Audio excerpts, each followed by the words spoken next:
So anybody that doesn't know Chrissie is what I'd say is a Manchester-based powerhouse wellness entrepreneur who essentially built Yoga Social Club into this fast-growing, community-focused yoga brand that really blends yoga with social events and networking, really to help adults connect and build those friendships, which we'll talk about in a second. And do correct me if I'm wrong, but Yoga Social Club has now grown over to 30 communities across the UK with no plans of stopping. You're going to continue that growth? Yeah, no plans, no paid ads, no anything. We're just launching Brighton and Nottingham, and Nottingham's just gone off, and it's just an organic growth. Yeah. So this conversation will be basically, we'll just be talking all unfiltered truths, really, starting with Chrissie's own business journey and where it all started. We'll just touch on the importance of physical movement, especially in the fast-paced world that we're living in right now. The role of community, and the role of community both amongst your customers and why that's vital and really important, but also how community essentially is your business model. So we'll just talk in and around that. Real brutal truths around running or starting a business, those truths that people don't often talk about, but we really want to hear. Those real fundamentals, I'd say, for those women who, again, haven't got tons of investment, who haven't got a safety net, who haven't got a huge following. What are those real truths that people really need to consider? And also just touching on sharing some insights as well into what you find, Chrissie, in terms of what's working for you. I'm finding at the moment, especially post International Women's Day, a lot of what we should be doing or what we should have implemented. And it's like, there's a ton of stuff that is working right now. So let's spotlight that and what's working for you. And then just finally, just wrapping up in terms of your thoughts, Chrissie, on the future of wellness. What does that look like in your opinion, but also the future of Yoga Social Club as well. So I'm just going to be really nosy. Let's start, Chrissie, and go right back. Where did it all begin for Chrissie and venturing into the business world for you? Okay, well, I'm going to take you back first of all, because I think it's important to know what I was. So I was never into yoga, and I definitely wasn't into fitness. So before, like when I talk about like a previous life, because it almost is not as in like I was a queen in a desert.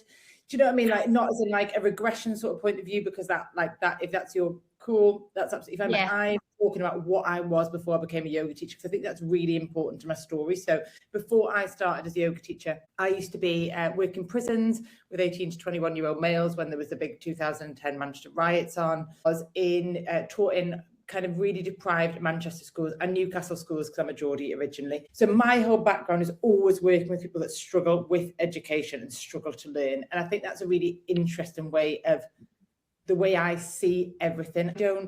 I became an English teacher not because I loved English. I realized I could transfer knowledge in a way that other people couldn't. And I became an outstanding English teacher. And I wasn't an outstanding English teacher. If anything, I really struggled with English and spelling. What I could do is I understood how to get the kids a top grades, and then just made that super easy to teach them. So I realized that my superpower was not skill-based in some ways. It was more the way I could transfer knowledge, the way I could teach. So that kind of was how I started. And I was in that for so long. And I was in my 20s. I was going to be a deputy head and working on that whole route. And then I kept miscarrying and couldn't get pregnant. And then I went to an acupuncturist. That was my first step into the woo-woo. I paid for a specialist, all the scientists. There was nothing wrong with me. And I paid for this. And I went to see this acupuncturist who was like, you're not going to run anymore. You're demoting yourself from your job and you have to do yoga or I won't treat you. And I was so angry, but it was also, I really needed to be told that. Because at the time you go, and what's wrong with my body? What's wrong with my body? What's wrong with me? What's wrong with you? Always in your head. Why aren't I getting pregnant? And I just needed this person to be like this. And also the biggest thing that was a slap across the face was you have to do yoga. I was like, at that time, I was up at 5 a.m, hit train at school, teaching and tutoring when I got home from school. Like yoga was slow. It wasn't efficient. I didn't want to do it. And I definitely did not see myself as a yogi. So I used humor to be like, well, I don't like crystals and linen pants. Like I used all that stuff to be like, I'm not going to do it. You know, just to like give myself like some armor. But anyway, I'd been told I had to do it. It was pretty much prescribed. So I went, hated it, and then started to enjoy it. But the weirdest thing was that when I actually did relax and I started to enjoy it, I actually felt high, which sounds really weird. But I didn't realize I was stressed. So That's an important thing. In my 20s, and when I was doing these jobs, I thought I was on it, and I definitely didn't think I was burnt out. So then when I was calm, I was like, I didn't understand it, and I realized I've never really felt calm. Like living with anxiety and cortisol, and that has been my absolute normal. Splitting up fights, kicking up, that's just normal for me. Yeah. So then when I eventually quit teaching, I'd had my 2 live births and they wanted me back full time. I didn't go back. My husband was like, why don't you do something you love? What do you love? Well, no, he said, what makes you happy? Oh, what a question. The ultimate question. If I asked you that, would you know, Jo? Are you asking me that for? I've got loads of things that make me happy, but maybe some of them you don't want to know, but yeah. No, you know, it's a big old, quite overwhelming question. I just ran around the streets of Urmston. I was just running around crying, just going, oh, what makes me happy? And he was like, look, like you started to enjoy yoga, maybe you should do it. And he was like, because he started doing businesses. He was like, what if you did yoga that people like you want? And I was like, oh, well, if we always finish with a social, because I realized that people were going through something. And that's how it was born, in a community centre. And him, my other friend at the gym going, right, there's a community centre at the top of my road, book it, it's 10 quid. And I was like, all right. And then I finished at a coffee shop. They said they'd give people 10% off drinks. And that's how it started. And then now we are within kind of like, so I did a 2-year course in 6 months. Within the first month, I started teaching. Within the second or third, I was selling out most stuff. And then by the fourth, I'd had different yoga teachers in different areas when I was still doing my training. And then 5 months in, I was approached by Manchester String Quartet to do an event, thinking I'd do a 20-person one. I then sold out my first 120-person event 2 months later. Wow. And So I didn't know. yeah. I didn't really want it in the sector. So I was just, maybe I'm the world's biggest blagger. I don't know. But from now to get to 30, it's all a bit. And I just think, you know, that just shows that's traction, isn't it? There's obviously a huge, we think, am I the only one that's stressed and burnt out and running around and living in survival mode?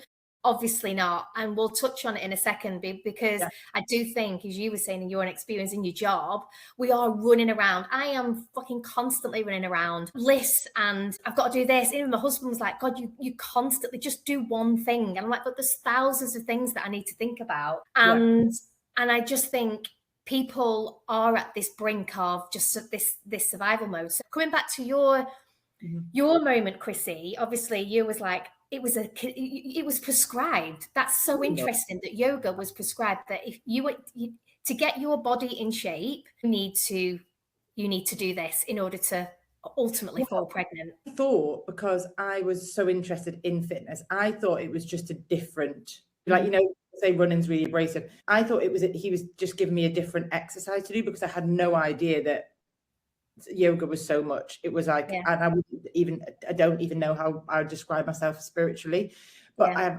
definitely been on some really insane path that feels much more than it is tangible. Like, I have gone on this whole journey, and it feels like it took me away. Like, as much as I worked with strategists, I'm interested in stuff like that, it felt like a real growth of something that was taking me, that it was leading me. So you started, obviously you did yoga in response to a doctor prescribing.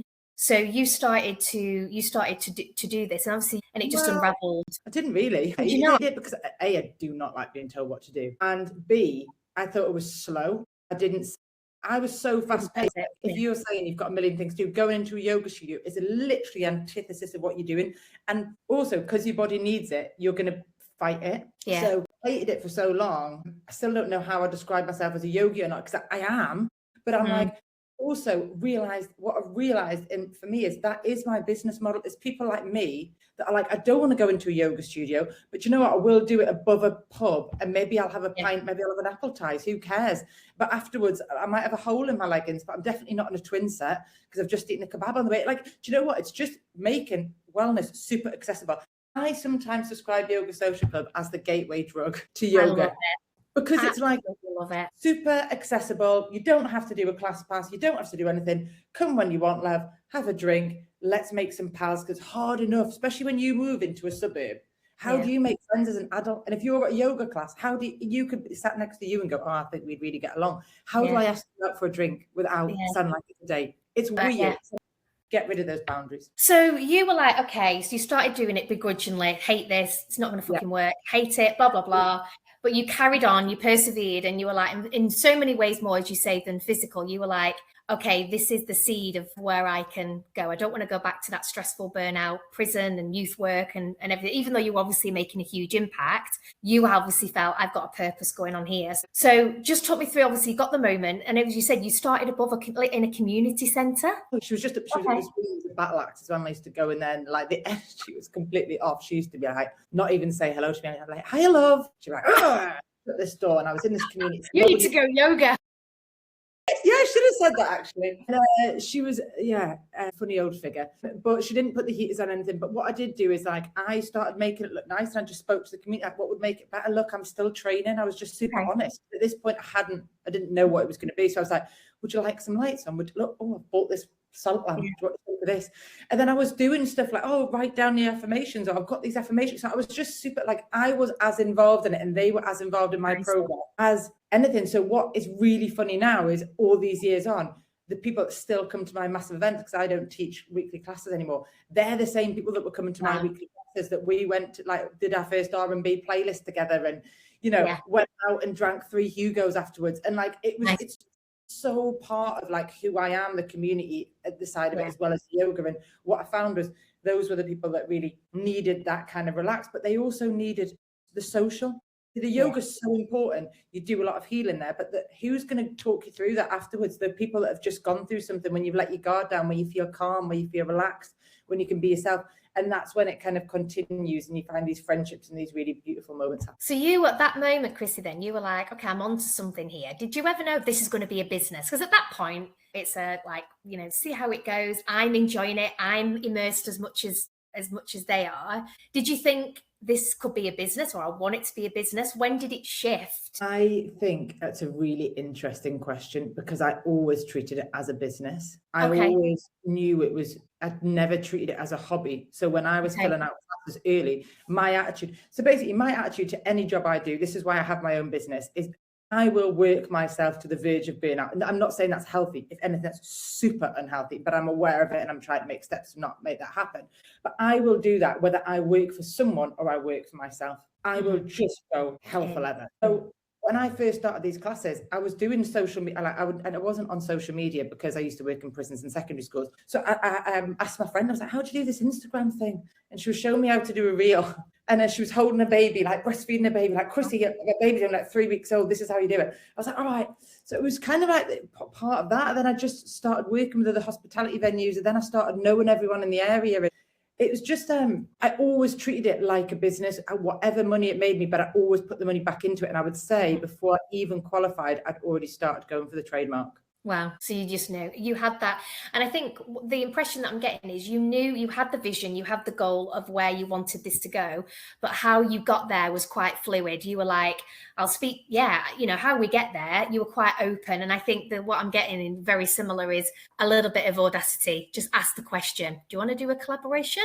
Do you want to do that? Like, I think that's really important, isn't it? Because my mindset is they can only say no. Oh, exactly. And also, do you know what is funny is everyone says no at the start, and it's funny what comes around when you're a little bit like established. Interesting. And it's really interesting when people now ask me for collaborations. It's not that like I can't always do them. I actually think it'd be better fit with my person that works in this area, because I don't have as much time to commit to your business. And it's really, really interesting.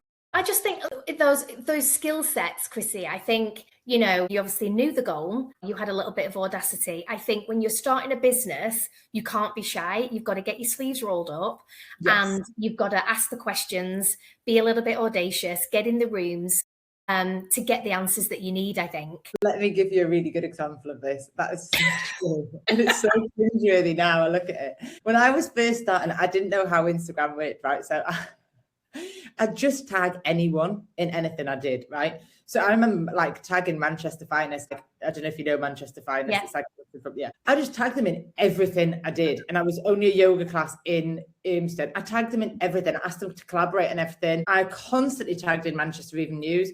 But then weirdly, come January, I just qualified. Manchester Finest covered me. Wow. Maybe it wasn't. And then I have been told before, Chrissie, stop tagging us. We will not collaborate with it. I'm like, all right, cool. Okay, I'll back off now. But like, it's funny. Like Matty White was like, Chrissie, stop doing that.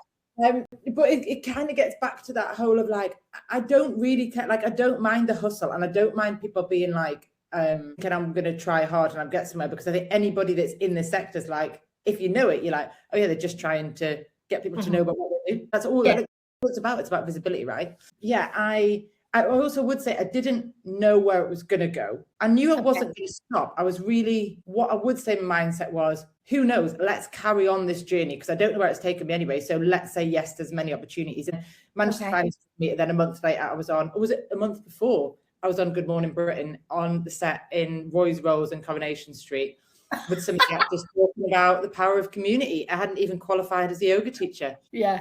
So I think, because I had said John, who was just fabulous, and she also shared that similar. Really? But in the early days, I think, you know, with any business, it doesn't matter market or industry, I think just say yes to opportunities and just see where it goes. Those early days, though, obviously, you know, you come across like you were quite relaxed. Were you quite relaxed? Were you quite chill? Like, no.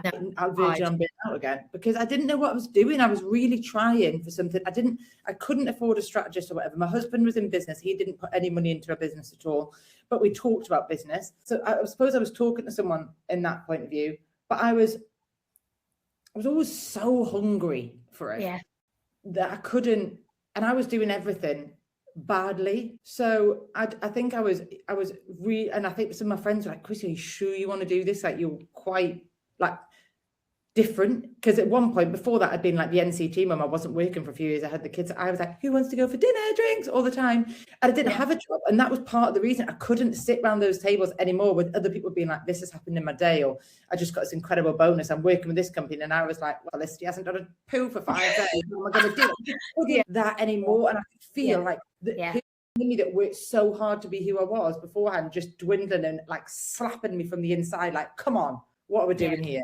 And that sort of energy was like the best thing to be like, right, well, again, but if I'm going into teaching, I'm going to be tired. Let's be tired and see where this takes me. Got this thing going around where it's follow your dreams and you pack the job in and you only live once, and it's like, I don't know whether that's sound advice. Like, follow what you're good at, like find your talent, find your skill set, like you did. You know, you said about your skill set was transferring knowledge, this community orientated feeling that you had that's massively missing, whether it's teaching, whether it's in wellness, you know, that transfer of knowledge, that little bit of audacity. Lean into those talents, and they're your superpowers. Would you agree? Absolutely. I think it takes quite a while though to find out your superpower. Yeah. It took me quite a while to go, what is it that where's the thread, what I've done? And it was never in like, I'm not the best yoga teacher. I can't do all the tricks and, you know, whatever. I wasn't a dancer. I'm a massive lanky Geordie. Like, I'm not like, when I do a forward fold, it almost looks comedic. But that's the whole point of it being like, I will never be that, like, I will always make you feel as comfortable, because it's never about that. It's always about, are you relaxing? How's your breath work? How's your nervous system? That's what I genuinely care about. So I think that came across. And as a teacher, I didn't care about what grade you're getting, but I cared where your granddad took you fishing at the weekend, and I cared that where your support network was. So I always cared about the personality and the community side of it. So I think that's always been the common thread. And then it wasn't the knowledge itself. I don't like academia, but what I could do is go, this is what I need to take in. Right, that's it. And I'm going to make this. And at one point, I remember standing on my head, shouting out Macbeth quotes at the kids. You know, they were like filming me being like, you're the weirdest teacher in the world. But I was like, just having a laugh with them, like being like, how do we make this really, really easy to transfer it? So that's definitely my skill set. And I think that's why I can do these massive, larger scale events, because I know how to teach to that sort of scale. Yeah. And I think that's so important. Like, even just that USP of yours is that accessibility and that inclusivity. Like, yoga's still got a little bit of stereotype to it, that it's a little bit for, you know, snooty, as you say. You've got to have the twin set, you've got to have the perfect mat and the matching bottle. And I go rocking in, and she's probably thinking, who's this? There you go. You know, so, and I love how you're trying to break down those barriers to go, it does not need to be like that. It's not like that. Nothing to do with yoga, has it? No. Like, it's got nothing to do with the principles of yoga. For me, are community. Like, there's these texts are thousands of years old, written before Christ, like, again, by men. It's like, so it's interesting to have a perspective on them of like what they say, and my perspective, my interpretation of it is, and that can be so different, and that's fine that it's different than somebody else's, but mine is, no way should this knowledge be exclusive. How do we break down those barriers? How do we change the narrative? I mean, Pilates is now looked at as that kind of accessible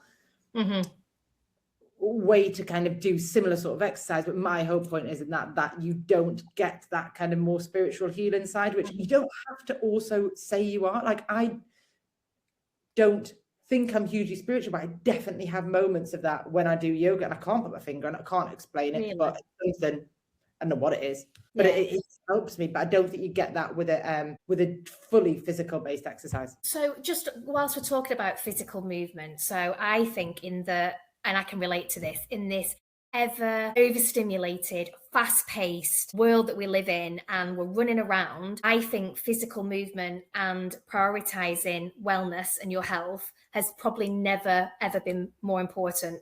And obviously, from your own personal experience, by the sounds of things, would you agree? Oh, massively. Like, if you don't get out there, and I don't think it necessarily always has to be yoga. I think it's about going, what is your release? But I also think for anybody, what I would say, anybody that is really fast paced, the ones that do the HIIT trainings, the high roxes, the whatever, I would probably recommend doing a slower paced mobility exercise. I think A, their performance, but I think B, activities in itself are built around adrenaline and cortisol. So it's really easy if you're already quite a high functioning, overly stressed, overly adrenaline person, you are naturally going to go to those sports and go, that's it. Okay. So it feels really comfortable, doesn't it? Yeah. So yoga for you or whoever is super uncomfortable because it's like, quiet, people are present, and people feel quite peaceful with themselves. So I'm going to stay as far away from that as possible. So I would, if you are the person that identifies with that higher pace stuff, I would definitely recommend. But again, find your teacher, your community that fits your sort of vibe, because you can go into there's so many different styles of yoga. Some are like super based on your exact movement of your toes being exactly the same place, and that's kind of not our vibe. We're more vinyasa, which is more fluid style. We will give you modifications and alterations when you're doing stuff, but it's not as based on that. It's more about kind of where you can access the yoga. So for someone like me, and probably many others who are career, hours and hours, then 2 young kids and running a house, I see things like yoga and Pilates as a reward. And I know from looking at your past content, you were like, women are treating things like yoga and breath work as rewards. Oh, what a little treat. What a treat. I'll book breath. And I book breath work every few months, and we shouldn't be looking at it like that, like a treat or a reward. It should be ingrained and like fundamental part of our daily rhythm. What does that say about our society? I know. That being calm is a treat.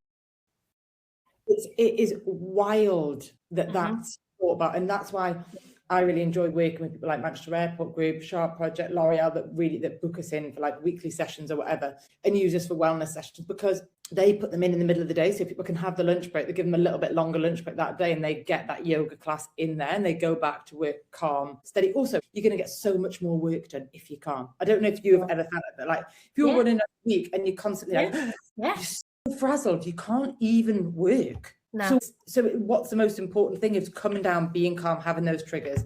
And I even started working with a hypnotherapist on this lately, just to kind of like shut those starts of the brain down where you can just be so anxious and overstimulated and whatever. It's like, how do we go back? And she was even saying things like, have a click, stand up, even if your brain's going into overload, get up, walk around the room, move, change that train of thought. So I'm really interested in the kind of the brain side of it as well as the body side of it, because obviously it's just getting disciplined. So for someone like me, and many others, to get better at doing that? You said about, right, if you're feeling overwhelmed or a little bit frazzled, stand up, do a click. Like, what are those easy wins that we could do to slow down? So immediately I always think, go back to the breath. So inhale, put your hand on your stomach, hand on your heart, inhale for 4 and exhale, and do that a few times, and you will realize your shoulders drop. And then that's when you realize I was quite. It doesn't have to be whole breath, but it can just be bringing the nervous system down. Go and get something that's kind of decaffeinated, like a herbal tea, getting up, getting out of it, then kind of going back to it. And maybe beforehand, just writing down exactly what's in your head, and then looking at that, and then writing an urgent list and a today list. Okay. And then, or like even a week one, just splitting it up, because otherwise, I don't know if you find this, but every task has the same weight in my head. So therefore, something like moving that bottle away from the candle will stress me out as much as writing a full report. Same. Because I'm not logical. So basically, that's when you what my hypnotherapist saying at the minute is that's when you're in that kind of primal part of your brain. So everything's built from fear and anxiety, and it's interesting the more you look into it, because the more you've spent time there, the more you're super comfortable there. But what you want to get to is your intellectual brain. So I can move that, but what I need to do is set that. But actually, I don't need to do that today. I can do that then when I feel like I've got capacity. Yeah. About those small sort of changes. And I think then also having like a yoga class, not as a treat, being in the calendar. And I always think of it, my husband has a football, whatever it is, a football session, what do you call it? Game once a week in the calendar. Yeah. And he has it in, and no matter, even if we've got events, I've got anything on, we get a babysitter because it's just not a thing that happens. So I'm like, so what's mine? So that goes in the calendar as if you can't look after the kids, work at the babysitter, do whatever, I don't care. The price of it might be 40 quid for having a babysitter, it might be £10 for a yoga class. It is not changing. And I feel like if we think about sometimes the way men think, it's not slating men at all. I think we can learn some amazing things. If we have that, like, that is really important to me. Not a treat. That's part of my mental health, like making sure that I feel level for the week. That stays in every week. So I think that's a really healthy thing to do, with speaking about something of like, that's a non-negotiable. So I want to get into community, because that is fundamentally, I think, a game changer for you in so many ways. For you, for your yoga social club, for wellness, how you've just flipped it on its head. Like, is just brilliant. And I think your mission, from what I've seen, is quite simple. You're not just doing this because you thought it was a bit of a gap.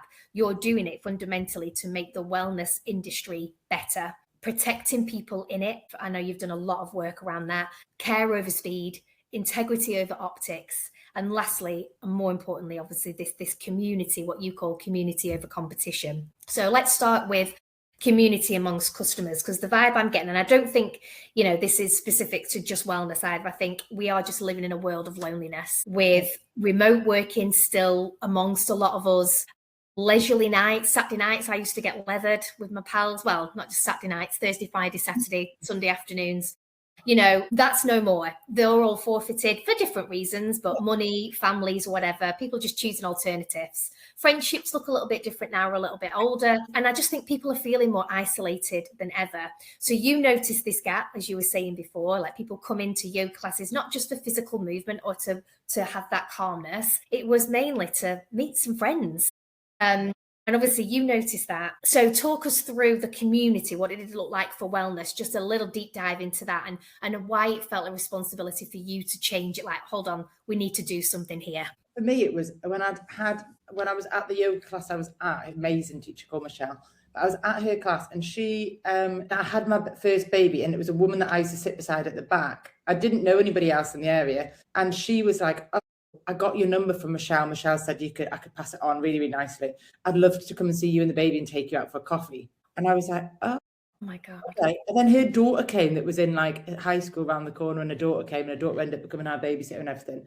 And I think I started to realize like that there was how much I needed it. And I don't think I realized that I was lonely in my 30s. And it's even weird to talk about that now. I don't think I thought of myself as lonely. I was just really focused. I was focused on the baby. I was focused on my career. I saw my friends, got leathered. And again, like similar to you. And it was just week in, week out. But I don't find anything else. And I didn't have any money to really join a gym or all that sort of stuff. And when I first started this, I was like, I had the coffee in with the ticket price, which I don't anymore, because I super wanted to be optional for like, if you want to go for coffee. Because I also realized that because I go to a run club sometimes and I can't always get for the coffee, for the social afterwards. I've got school run. So I always just wanted it to be like that. And so for me, it became every event that was happening was yoga and a social, but no classes were. So I was like, well, let's just save it work. So I was just super casual, but that's become everything. Yeah. I think the nicest thing for me is watching the friendships in the communities that hadn't happened before, and how strong those communities are. And even after the last, we had an event in December for with Stone Roses Oasis with a string quartet and everything. And then loads of us came back to Wilmston and had a drink. And then my friend is a clown, a custard. Doing oops outside the head on the floor with all these people, everyone had hands in the air, and there was like 40 of us in this dingy little room. Not all of us were drunk, some of us were, sober, some of us weren't, but we were all dancing to like mad old tunes. And I was like, this is what we all need. And what I realized was women felt safe. And look, we open our doors to men as well. It's not, but I always say we're open allies. It's not just females.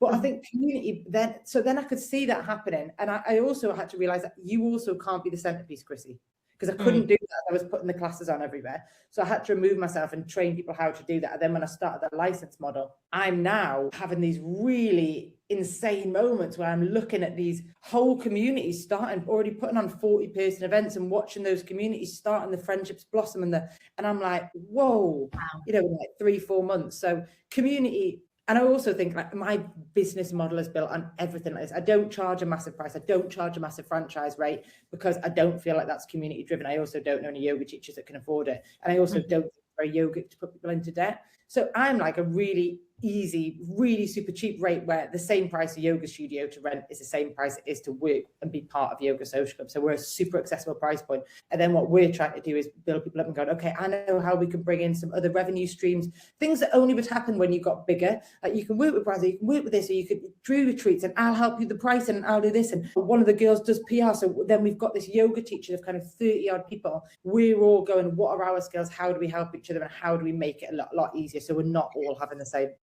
So just going on to the role of community from a business perspective, obviously in the early days, it was just you, Chrissie, wasn't it? Doing all of the months. And then I started months and you were like, hold on, I can't be everything to everybody. I can see the potential here, the real demand, that these classes are just being sold out. So was it that was demand? What I would say is, and my husband and I was like, are your classes successful because of you, or are they successful because of your model? So I didn't know if the model worked until I started putting different yoga teachers on different areas. So that was kind of, so his was probably like, that was kind of idea from him. His was kind of more interesting, but from my point of view, it was like, it also can't be me. I can never ever be that to everyone. So you at this point going, right, okay, we need to introduce this model then. So just talk us through this community-led model in the basics. When I started, say 2 years on from when I started, I was running the events for San Carlo, Piccolino restaurants, Treehouse hotels, L'Oreal, you name it. I was Manchester Airport, Sharp, I was everywhere, right? And then I also had 10 classes or 9 classes, whatever. And I was paying the yoga teachers £35, which is more than the going rate. And they were in their communities, but I was also kind of overseeing it. I was doing all the social media. So when one of the classes was quiet, I would do a post and etc. So that's how it was going. And then I got to the point where I had an area say, oh, I'd really like you to use our space. I had a yoga teacher say, Chrissie, I really want to teach in this space. And I went, I cannot be asked to market it. You do it. I just couldn't be asked. I was so tired and I was back to burnout. And I was like, I know this burnout. We've been here before. So I went, right, well, I've looked at the franchise model. I don't feel like it works. What if I do this license model, which is super accessible? It's a certain amount a month. You pay a little bit up front because I have to pay for your admin and your emails and everything, but I'll get all that sorted. You do this, pay me a set amount a month, and you can be as profitable as you want. And you know what? I'll teach you everything there is to know from my point of view of how I've grown my business, and I'll empower you to do exactly the same. And look, if you want a second territory, the territories are small, it's only going to be half that a month. So let's see how you can grow. She was like, all right, let's do it. I was like, all right. And then I said to the other teachers at the time that were doing the teaching, I said, can't keep doing this. So you've got really profitable areas. You can take them, and I'm not going to charge you any money for it. You can just take them on this new model. Not even going to charge you an opening fee. Just take them and run with them, and they're yours, and you pay me this. And are you happy? And I think about 80% of them did. A couple of them, I lost a couple of teachers, which was really sad. Teachers have been with me from the start, but the model didn't align for them. No. And I get that, and it was really pure. And we were both really upset, and I was like, I'm really sorry, it can't work, but I can't continue doing this either. So I don't think it was like an easy transition. And then, but most of them stayed, and most of them have then started growing. And so when they were getting like 35 quid a class, some of these teachers are now making like £1.5 to £2 a month now, just off a few yoga classes. And I'm like, I love that. I don't go, oh, I want a percentage. I want a percentage of your events. I don't want a percentage of them. Go on, go and get more. Get more classes, put another one on if that's the thing. And we have these weekly conversations where we kind of check in, or I do a workshop with them every Thursday. And then I teach them about other things that they need to know. And apart from that, we've got an online resource for 24 hours a day, like a platform where they can access all knowledge as well. So, and buddies did it. So it's amazing. Like what we've done in the background is, but I only started this in July. Last July. Yeah. So. Of course you did. Let's just introduce a license model. Never done that before, so we'll just do that, and then and it's like even the figures, like who helps you like to do all the figures and the pricing point? Did you do that? Did you get some help? Good question. Well, all I could know was franchise model prices, which didn't make any sense. So for me, I was like, I'm not going to do that. And I do give my husband a lot of credit, but I do like talk to him about business a lot. But we sat there one night and I was like, I'm not doing this franchise. It doesn't make sense. And I can't sell it because I don't believe in it. And I don't want to put people. And he was like, what if you had a bit more of a disruptive model that was a bit more like the Uber of yoga? Because I get my spaces for free because we've got such an online presence and we work with hospitality. So he was like, what if you were super disruptive and actually you're going to lose loads of money at the start, but if this scales, you've got more opportunity. And actually you've got opportunity if you're building your brand that you trust throughout the country. I was like, they would have already written that down. Of course, we're already along those lines. Brilliant. Yeah, exactly. Yeah, you've obviously read my notes section. Yeah. No, I think that was really scary because I was going from making a lot of money a month. If you think I was doing these massive events, I was doing all these productions for other people. Or every time like a corporate came in, I would mostly do it or whatever, but I would be doing it. And now I've empowered. Now as soon as someone comes in, I'm like, that's on your territory. That's on your territory. There you go. This is how I would charge it. This is how I would do it. I lost loads of money. Lost money. I lost loads of money at the start because I was giving away like thousands of pounds, so I had to go back to however many licensees I got that only paid me such a small amount of money a month. But I knew that if I got enough, I could make it work. And that kind of service as a sector model was a much better model and required less of me, and I could grow the business. Because at the time I was like, I can't do it anymore and I can't grow. So it wasn't a case of I had to find a model to change it because I couldn't grow because I was doing everything. But I was also just a busy fool, just burnt out fool. Okay.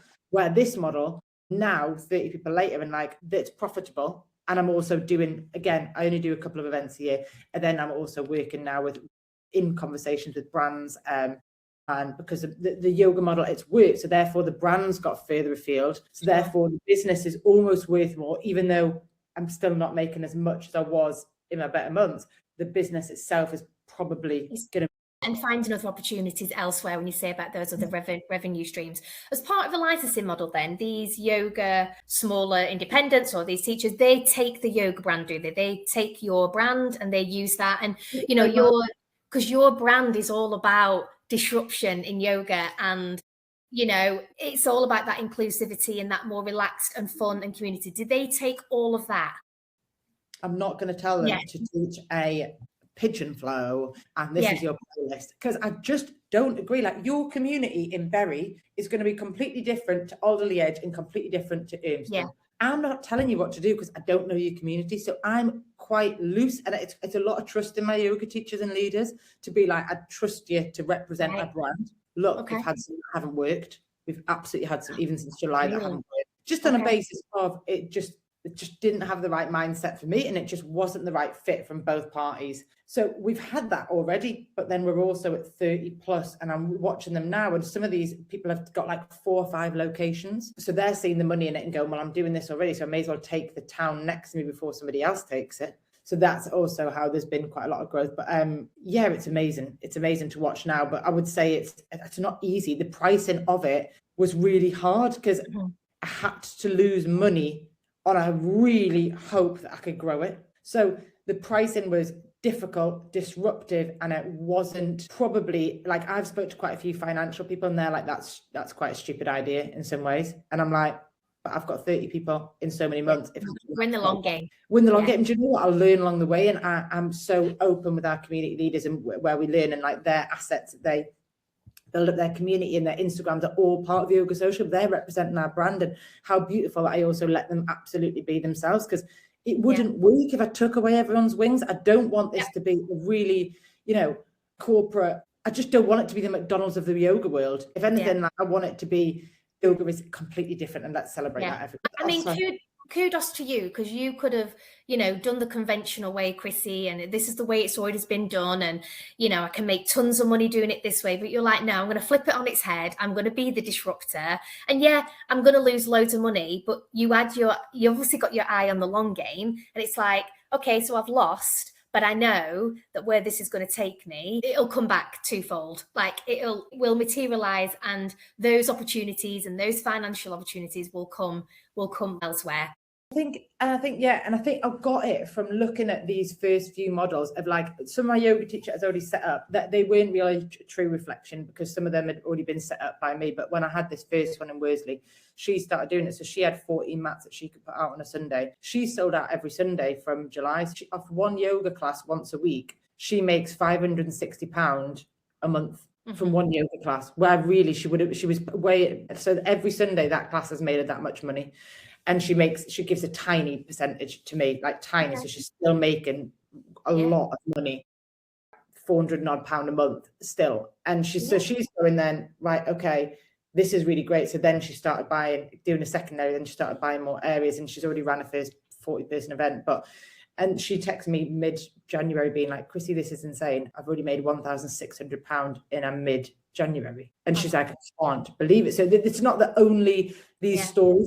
From my point of view, from my head, I can sometimes get really lost in the ones that haven't worked and go like, oh, well, it's because you're this, you're that, you're that. And your head goes like that. And that's when I talk about the primal part of the brain, really likes that anxiety, that fear, that negative talk. So it's really important that I have to do that inner work, because then when I'm working with the people, I don't know if you've heard of the term, the Valley of Despair. No. Okay, it's a really interesting concept as I've started looking into this. So basically, you start out a new venture, for example, podcasting or whatever, right? It's super exciting. You're like, whoa, this is great. I'm loving this. And then you start realizing you understand the sector a bit more. So you see all your competition, there's fear. So you're back in your primal part of your brain. So then you're like, oh, this is awful. I can't do this. I don't know how to do it. Yeah. So then you go into the Valley of Despair. And then but basically the Valley of Despair is all basically just more. You're more knowledgeable. So actually, if you flip it on its head, it's a really exciting place to be. But it's how you get out that Valley of Despair that is the lessons along the way that basically make you more successful. How do you get out of the Valley of Despair? Because it's hard when you're in there. It's hard. You get in your own head. You're like, oh my God, like, I can't do this. She's way better than me. Like, she's way funnier. Like, blah, blah, blah. She's got all this fancy studio. And I'm like, how do you get out of that? How do you get out of the Valley of Despair? Go back to your because if you know that that's your primal part of your brain, my hypnotherapist is going to be buzzing with me, by the way, after saying all this. You have to get out your primal. If anyone needs to know, email me. I will send you a link. In our life. She makes it really visual when she talks about it. She's like, you basically, you're in that primal part of your brain that is your fear. Okay, so she's like, that's where all bad things happen, your anxiety, everything. So, for example, you saying that is you almost looking for that. So you're looking at that, and then you're triggered by it. So then in your head, your brain goes, well, we've been here before. We know what that other people are really good. We know this. But the only way to get out of it is go to your intellectual brain and start thinking positively and grateful, but thinking of that same situation on its head. So she might have all this equipment, and one day I might have that equipment, but right now I'm starting off and I'm doing really, really well, and I'm getting incredible guests. And she basically talks about the way, if you replace the amount of time because basically your brain doesn't understand when you're physical or when you're in your own head talking. So if you fill that with negative talk about yourself, that's all right. So if you then go, well, actually look at this and spin it on its head, you will have a much more positive future. True. Like, it's so easy to think of all the shit stuff and all the negative stuff, though. It's easy to go there, but you use that energy to think about all the great things, like all the great things that happen and why we are different. Lean into the positives, I'd say. Like, hugely. And also, like, the positives lead you to say yes to more opportunities, which eventually get you out of the Valley of Despair, because then you start achieving stuff, and then you've actually got physical proof that you are moving forward. And it's like, oh, well, you have to. She also said to me yesterday, she was like, you have to bask in it. She was like, you have to sit in the moment. She was like, you doubled your figures to 220 people for your International Women's Day event. How do you feel about that? And I was like, I've got no idea, because it's just part of the business. You have to sit in it, work it out and bask it and acknowledge it and sink it in. Yeah. But super interesting, all this sort of side of it. I love it. Do you think this licensing model that you've then introduced for Yoga Social Club is transferable for other markets or industries? Yeah. You do. Like, everyone's winning. I'm in talks with other business conventions at the minute to go and talk about it. I think it is. I'm not going to say I'm an expert in it. Again, I go back to the fact that I'm not an expert in the actual thing itself. Look, I've learned, because mine has had loads of flaws. I think it definitely depends on who you are as a person. And also what I would say is loads of people have said, will you mentor me? Will you do whatever for licensing model? And it's really hard because I don't know. What I would say the main thing is you have to spend the years grinding to learn every single lesson. You have to have had huge growth. You have to have all that, like massive lessons. You have to have failed numerous times before you can then say to somebody else, I think you should pay me for this privilege and this brand. And you also need to have your trademark. You have to hugely invest any profit that comes in, invest it out into all those assets, because that's essentially what somebody is getting that they wouldn't be able to buy themselves. And also, like, you have to be such an expert in your field and love it, and it has to be part of who you are. I don't think you could be like, I really like paddle, I want to start a paddle license, because you have to have had multiple paddle businesses, grown them, failed, That's the information that people are going to pay for. What do you think the future then of this, what I'm calling community-driven model? What's the potential of that, do you think? And obviously, it sounds like obviously you only introduced it last July. Do you see it, what's the future of that looking like for you and Yoga Social Club? I know I'm going to keep going. I like sponsoring Leicestershire Wellness Festival, which is amazing. So I'm sponsoring that. And I just want to meet more people up and down the country. So it's really interesting for me starting off and only getting my first sponsorship last year to then me turning around and saying, I'm going to sponsor other people to help their businesses. It feels huge. So I don't think it'll stop. I'm putting in a community manager so that I don't take everything so personally, one of the other licensees. So I'm trying to set up structures to help it grow. And I've got loads of ideas. And then, I think it's going to grow massively. It's a really exciting place to be. And it's a real kind of passion project, and my heart's in it. And I took them all on retreat only last week before the big event. We all went to Anglesey, 15 of us, got up at 6 a.m, went down to the sea, went in the sea, had saunas, had a 3-course meal together, had a chef together, just connected, talked about business. And I said to them, no yoga teaching for you guys. Right, you lot relax, you receive, I'll teach you a class. I live the community model. It's super important. And that's it. I think you say it's not just it's an opportunity and we can make money off it. It's 100%. ingrained at everything that you do. And I really think that's a really important thing to bring up. So brands at the minute use the word community really flippantly, and they don't actually have a community, and what they want is community. And I think it's an interesting point to start working with brands on that, of like, basically brands want community. And what I'm starting to realize is that's starting to become interesting conversation pointers. But for me, it's like, it can't directly just impact me. How does this impact my yoga teachers? How are they profiting? How are we making them more entrepreneurial? How are we giving them more opportunities to access it? So it's really interesting. I think you have to live and breathe it. And I think brands that are talking about community, I don't actually think big brands can get community without paying for it. It's deep down. It's rooted at the core, isn't it? Like this, stop using just the language and surface level. It needs to be committed and deep to the core, because you are a lady running a business. You're in today's climate, which I think is super, super difficult to navigate. What would be your, I don't know, top 3 or top 5, really, like, not scripted, completely unfiltered truths that no one's really talking about? I go into business go into business meetings as if you have a penis. And that's a really weird thing to say. That's how I go into business. I imagine I'm a husband. I know it sounds really stupid. Masculine energy. I find that really draining. At the end of the day, I'm done in from it. And I speak to people quite a lot about that. Like, if I've been in really business conversations, and with that, I am also like, I've got 2 older brothers. So when I see a man, I'm like, come on then. I want to, like, not fight them, but I'm like, you can do it, I can do it. Let's go. Yeah. Like, I just don't. So that masculine energy for me is always there. So I was brought up like that. But if you go into meetings thinking, how would my husband deal with this? It's a really, and it's not anti-men or anything. It's like, do what they do well. And you go into it and think, he wouldn't apologize. No. He wouldn't say, I'm sorry, I'm late, I have to pick the kids up. He would just be like, he wouldn't even talk about it. He'd be like, happen. And so when I have conversation with men and we bring up massive corporations and we bring up stuff like money, I remember I was doing a corporate and I charged them £100 a year before, and then the next year I was so tired I charged them over £1,000, because in that year I'd grown so much and I was so scared to put that price in that had gone up 10%. And I thought, what would my husband do? He'd be like, that's twice now, because I'm now doing all this. Yeah. And they were like, they didn't even quibble. No. So my husband does not take any business decisions personally. He just doesn't. when someone's having a hard day, I take that on. I won't sleep at night. I'll think about it or whatever. So I think my biggest bit of advice would be that. Don't quit your job. And like you said before, test the model. Like, go for it, test it. Does it work? Make it work. Invest in your business. Don't take all that money out and think, great.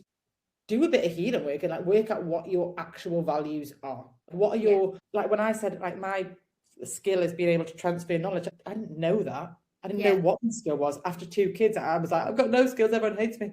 But then I got back to it and I was like, what? Drilling down. So drill, like if you're a great teacher, but like, is it English? Could you go on to do English consultancy, English business? Like this, you can do a business. And I think that go and be involved in business conversations as well, because I think even just getting involved in that lingo, listen to business podcasts, listen to other people that you respect, get that lingo as part of it. What's the profitability of that conversation going forward? Talk to me about the commercials of that. I now speak like that in these meetings to tell people like, don't piss around with me. As I mentioned before, what I'm seeing at the minute is, especially in International Women's Day, all of the things we should be doing, all of the things that are missing for women. What are the things that are working for you? I want to spotlight those things because there's a ton of things that are working in business at the moment. So let's share those, what is working for you at the moment. Yeah. I'm a female in business. So I now email everyone being like, you've got a panel, where's your females? Yeah. Why aren't I on your panel? When is there an opportunity? Talk to me about when your next event is.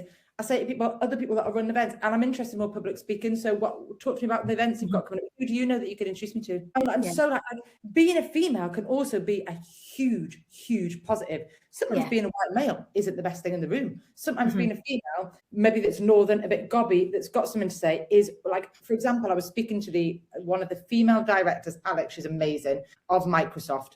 And there wasn't a maternity policy because no one at her age had ever been at that point in business. She's actually one of our speakers for our position event in September. And she was like, there's no maternity policy. So I had to write that. And I thought, how interesting. She's actually, like, she's also using that to make it better, to help other people. So I think if we carry on being ballsy and going, I am a female, this is an opportunity, not a disservice. Yeah. Absolutely take it, and also challenge everyone that isn't. If that panel is all men, why? I think you should speak to me about your next panels. I think you should talk to me about this. I think I should be on everyone's panel. I think I should be on everyone's podcast. Yeah. We can bring so much more. They say, the stats prove it, like a woman that runs or owns a business is on paper successful in more financial, the commercial model, everything it's proven. So I think from your point about what is working business at the minute, sharing insights is it's just being a woman. Like, use that as your advantage. Just being a woman and the attributes and the skill set that we can bring in itself is really quite powerful at the moment. And obviously we just have to keep building that traction. We're seeing more women in senior positions. We're seeing more women introduce disruptive business models. We're seeing more women in these C-suite positions, and we want to see more of that. So I think your point's really nice about just leverage being a woman and have that conviction that you've got a ton of stuff to offer, I think. Loads. And also, like, I'm represented. I would say I'm a gatekeeper of my other community leaders that I'm a teacher and the other females in my community. Yes, I'm going to be a gobshite. Yes, I'm going to challenge you. I love your no nonsense, non-corporate jargon. Like, you can be a human in business and be really successful. So I love that. And that's what I'm trying to do here. This is not stuffy business, a bit blah, blah, blah. It's like, what does that mean? Yeah, exactly. No one knows. Exactly. But I think your point is, let's just make this accessible. We're all here. We're all human. We're all just trying to make some money and, just talk like a human. So I think there's more of that. For example, I was at one the other day that was at venture capital, and I sat through this whole thing talking about investment in venture capital. And they basically saying that they're putting millions of pounds, but this business was still in loss, which is nothing wrong with that. I just don't understand it. So I went home and I was like, Eddie, what is venture capital about? Yeah. And what's this? And he was like, you're probably not interested. And I was like, I'm not. And that's where we're shifting, like women who are running successful businesses, they don't need to know all of that. Like, It's a little bit archaic. It's like, be disruptive. I'm showing you the unconventional way of growth. I don't need to know what acquisition or EBITDA or I don't need to know any of that because I'm doing all right over here. So, and we need more people like you, Chrissie, being owning that and be like, you don't need to know any of that business language. That's like old and archaic, and it has a place and a time, I'm sure. But you can make money, you can have a business, you can introduce a model, you can be really successful without knowing all of that business acumen we once did. Also, you can work with people, like I talked about my husband, but there's so many other men that are absolute incredible allies that do have information in this sector that are so open to helping. And I also think I'm the first one to be like, I don't get it, can you help me? And I think so it's not that like men have more and women have more. I think it's about going like, some people just kind of know more about that. So whoever that is, whether it's a female or a male, let's just kind of ask for that help, because they're probably going to be able to explain it. And then I normally say when someone talks about that, no, explain that like you're talking to a 4-year-old, really dumb it down, because that's how I would do it as a teacher. And then we can work up from there. And Richard Branson, and he's like, I didn't understand the difference between net and profit. And they use the fishing net analogy, and this is what you've got left, and this is what you get, and you take that out, and your profit's what you've got left. It's like, right, okay. This is Richard Branson. And you're like, we need more of that, that honesty, that transparency, because at the minute there's these facades like, oh yeah, I know what that means. Well, you don't, do you? You don't. So people use it as a power play. So people use those words to make you also question yourself, and then go into that bit in your head where you're like, oh, I'm in fear again, I'm in my problem, I don't know what I'm on about, I shouldn't be here, everyone thinks I'm a fraud, I'm an imposter. But that's all that happens, and people know you are. So instead, I really enjoy being like, I don't really know what you mean by, venture capital. Yeah, enjoy it. I think that's a really good shout. Enjoy not knowing the answers and ask the question. And just be like, I don't really think it's appropriate, but if it is appropriate, feel free to write me an email addressed to a 4-year-old saying how you think it could be appropriate to my business. And look, let's have a chat and just talk to people. And also, like, don't also go into that meeting being like, oh, I need to be really thinking. Go in and, be you. Yeah. You're right. Fancy a brew. Yeah, cow's milk. Sorry. You know what I mean? Like, just go in and be like, just normal, apologize, because I feel like it's also easier for everyone to try and help you, because it's that kind of visual, different knowledge. I love that authenticity, I think. And big corporates, I think people need to put this facade on, and they need to be super formal and say all these fancy words. And it's like, you don't need to do that. We want, now more than ever, I think we're living in this sea of sameness. We want that authenticity. We want to hear your accent. We want to hear your messy, kind of put the kids to bed and bring some of that human into it, because we're all humans, Like, I was with the manager of Coutts in Manchester the other day and was talking to him at the bank, which is a really wealthy people, and was talking to him. And I was thinking, I couldn't do this conversation because I really want to eat that slice of pizza that's behind your head. I couldn't listen, but I just kept. So then I was like, look, I'm sorry, I need to get this pizza. So then I was eating this pizza, talking to him. And then I was just like, I don't care, just a person. And then he was like, oh, it was really good hearing your story talking about fertility. We had a really similar information. And actually it just brought, like, then it was 2 humans. Before then, I was like, you're a really scary person because you work in a world that I know really wealthy people are in. And then I was like, so what do you do about wellness? Do you think you do enough for your staff? It was like, I think it was as simple as that. Instead of, so why don't we introduce a new wellbeing initiative? The stats show. It's like, no. Yeah, no. Come on, Lord. We all know you don't do enough. We know you don't do enough. Once a week and call it wellness. Come on, babe.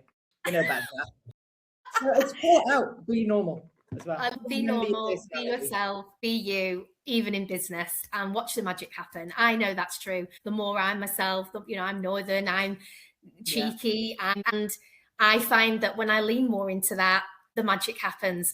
Yes. Before I go, obviously I've introduced a little new feature.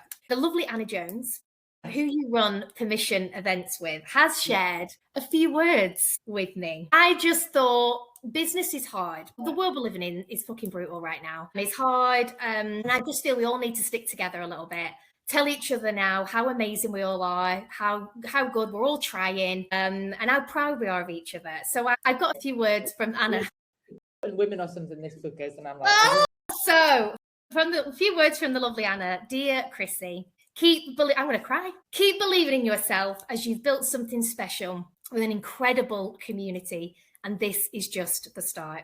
You deserve all the success. Whilst you're busy taking care of everyone else, don't forget to slow down and celebrate all the wins. And most importantly, take care of yourself. I'm cheering you on all the way, but don't forget what you do has real value And it's much more than a business. It's a real mission. You are creating real businesses for more women in the wellness space. Shoot for the stars. You totally deserve it. Lucky to have met through work, but have you as a friend and a champion. She's so good with her words. No. Well done, Anna. That was amazing. Do you know, that's a really powerful move on your behalf in terms of a podcast. She knows me internally, and she knows that I'll have weeks where I'm in my own head. So I think that's a really important thing.